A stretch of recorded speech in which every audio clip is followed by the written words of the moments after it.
क्या भारत अब आसमान में चीन और पाकिस्तान से कई कदम आगे निकलने वाला है?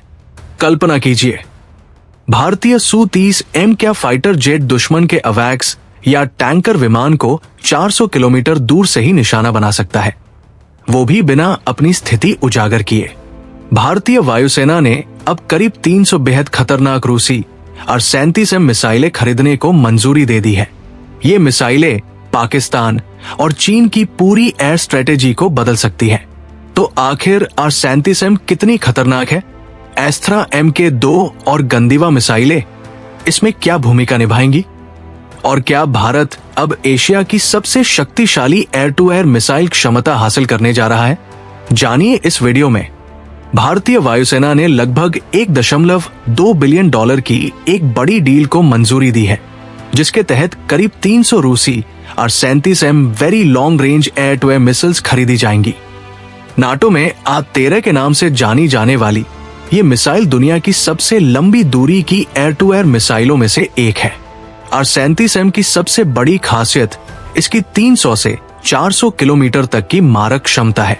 ये लगभग मैक 6 यानी ध्वनि की गति से 6 गुना तेज रफ्तार से उड़ती है और 60 किलोग्राम के शक्तिशाली वारहेड से लैस है।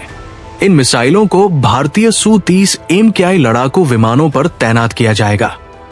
इसका मतलब यह है कि भारतीय फाइटर जेट अब दुश्मन के अवैक्स, टैंकर और अन्य हाई वैल्यू एयरबोर्न एसेट्स को बहुत दूर से ही निशाना बना सकेंगे।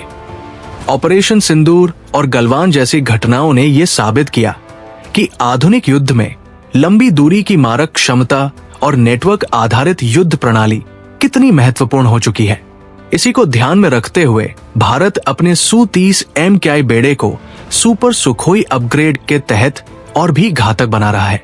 इस अपग्रेड में विरूपाक्ष ऐसा रडार लगाया जाएगा जो गैलियम नाइट्राइड यानी GN तकनीक पर आधारित है।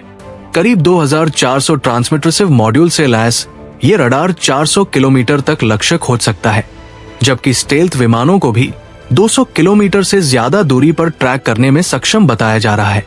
इसके अलावा नेत्रा और फैल्कॉन AWC विमानों से मिलने वाले डेटा की मदद से Su-30 MKI अपने रडार को चालू किए बिना भी दुश्मन पर मिसाइल दाग सकता है, यानी दुश्मन को पता भी नहीं चलेगा कि हमला कहां से हुआ है।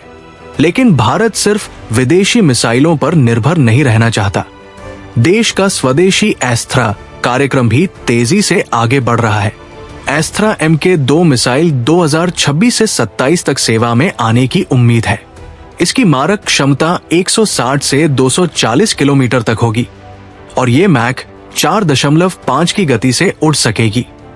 भारत डायनेमिक्स लिमिटेड यानी BDL पहले ही इसके बड़े पैमाने पर उत्पादन की तैयारी शुरू कर चुका है। इसके बाद आएगी एस्त्रा Mk-3, जिसे गंदीवा नाम दिया गया है। ये रैमजेट प्रोपल्शन तकनीक से लैस होगी और लगभग 340 किलोमीटर तक लक्ष्य को भेज सकेगी। R-37 M, एस्त्रा Mk-2 और गंदीवा मिलकर भारतीय वायुसेना को एक multilayer long range air combat system प्रदान करेंगी।